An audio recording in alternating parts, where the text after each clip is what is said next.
दुनिया का सबसे अमीर भिखारी कहाँ रहता है? भारत में रहता है। भारत में कहाँ रहता है? मुंबई में। कितनी है उसकी नेटवर्थ? 7.5 करोड़। कितनी करता है कमाई? महीने में 75 से 80 हजार रुपए। ये सोचिए कि 1.5 करोड़ का तो फ्लैट है उसका।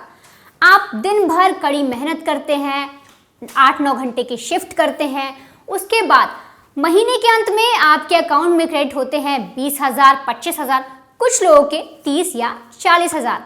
लेकिन ये भिखारी 8-9 घंटे की शिफ्ट करता है, भीख मांगता है और इसके अकाउंट में उसी रात को क्रेडिट होते हैं 2500 से 5500 रुपए। तो कौन है ये भिखारी? कहाँ रहता है मुंबई में? कैसे इसके पास इतने सारे पैसे आ गए कि इसने 1.5 करोड़ का फ्लैट खरीद लिया? और कैसे इसके पास अब कई सारी दुकानें हैं, वो भी मुंबई के पॉश इलाके में। तो आप ये तस्वीर देखिए, ये तस्वीर है भरत जैन की और इकोनॉमिक टाइम्स के मुताबिक ये दुनिया के सबसे अमीर भिखारियों की लिस्ट में नंबर 1 पर आता है। भारत ही नहीं, किसी राज्य नहीं, किसी देश नहीं, बल्कि दुनिया के जितने भी भिखारी हैं उनकी लिस्ट में ये सबसे नंबर 1 पर आता है भरत जैन। भरत जैन मुंबई के ही रहने वाले हैं। बचपन में इनकी जो माली हालत थी, बहुत ये लोग गरीब थे, इनके घर में ठीक से खाने पीने को भोजन नहीं था, आर्थिक स्थिति ठीक नहीं थी, इनके माता पिता इन्हें आगे पढ़ा नहीं पाए, इनकी पढ़ाई छूट जाती है। अभी इनकी उम्र 54 साल है, ये लगातार 40 साल से भीख मांग रहे हैं और महज 14 साल की उम्र में ये भीख मांगना शुरू कर देते हैं। भीख मांगते हैं और अपने परिवार का पालन पोषण करते हैं। मुंबई के छत्रपति शिवाजी टर्मिनल जो स्टेशन है वहाँ पर ये भीख मांगा करते थे और इन्हें भीख मांगते मांगते लगातार 40 साल हो गए। अब जब इनकी पढ़ाई छूट जाती है और कोई काम भी नहीं होता, किसी तरीके से भीख मांग कर ये गुजारा कर रहे थे। धीरे धीरे उम्र बढ़ती जाती है, इनकी शादी भी हो जाती है। शादी के बाद ये एक तरीके से डबल शिफ्ट करने लगते हैं। एक पहले जहां ये स्टेशन पर भीख मांग रहे थे, अब इन्होंने मुंबई के और भी इलाके पकड़ने शुरू कर दिए और इन्होंने ये अंदाज़ा लगा लिया, ये पता लगा लिया कितने लोग कहां पर किस वक्त जा रहे होते हैं, बस स्टैंड पर मुझे किस वक्त कितने रुपए मिल सकते हैं। इन्होंने पूरा कैलकुलेशन किया, हर एक चीज़ को समझा और उस हिसाब से भीख मांगने की जो शिफ्ट है वो करनी शुरू कर दी और इसके बाद इनके पास लगातार खूब पैसे आते गए। अब अगर मैं आपको इनकी इनकम है उसके बारे में बताऊँ तो ये 10 से 12 घंटे काम करते हैं, जी जान लगा देते हैं, हर जो भी उन्होंने जगह पकड़ी है वहाँ लगातार जाते हैं और आराम से दिन के 2500 से 5500 रुपये कमा लेते हैं। सबसे कम मैं अगर आपको बताऊं तो 2500 रुपये सबसे कम जिस दिन इनकी आमदनी होती है वो 2500 रुपये होती है, वरना 5500 तो इनको लगातार मिल ही जाते हैं। इसके अलावा अगर महीने का अंदाज़ा लगाइए, कभी ज़्यादा हो गया कभी कम हो गया, तो 75,000 एक एवरेज आप लगा लीजिए कि इनको महीने में इनके अकाउंट में आ रहे हैं, इतने पैसे ये महीने में कमा रहे हैं। और इसी तरीके से लगातार 40 सालों से भीख मांगते हुए इनके पास जो अब कुल संपत्ति है वो 7.5 करोड़ की हो गई है।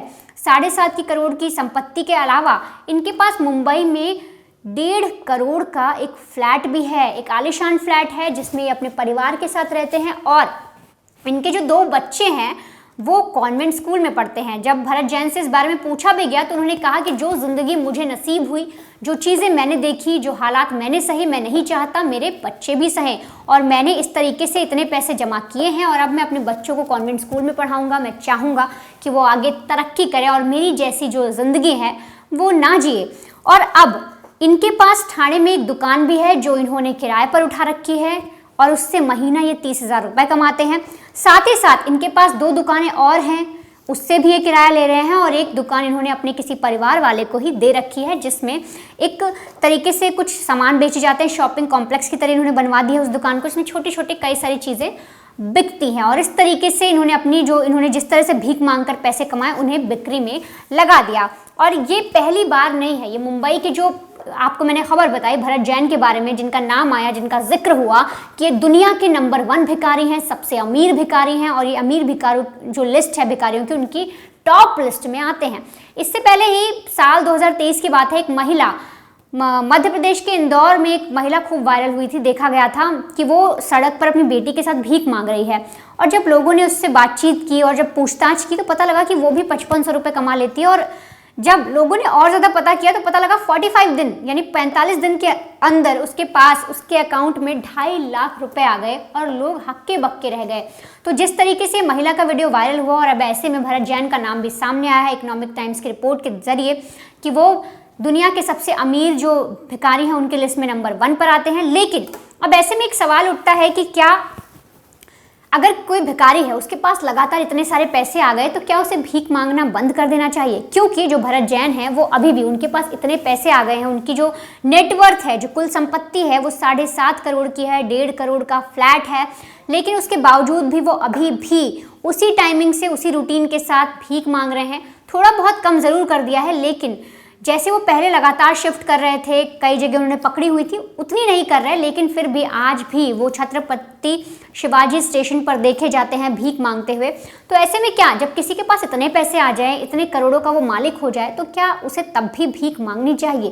क्या इसको लेकर कोई लॉ है? तो इसके बारे में मैं आपको बताऊं कि भारत में भिक्षा को लेकर कोई ऐसा लॉ नहीं है।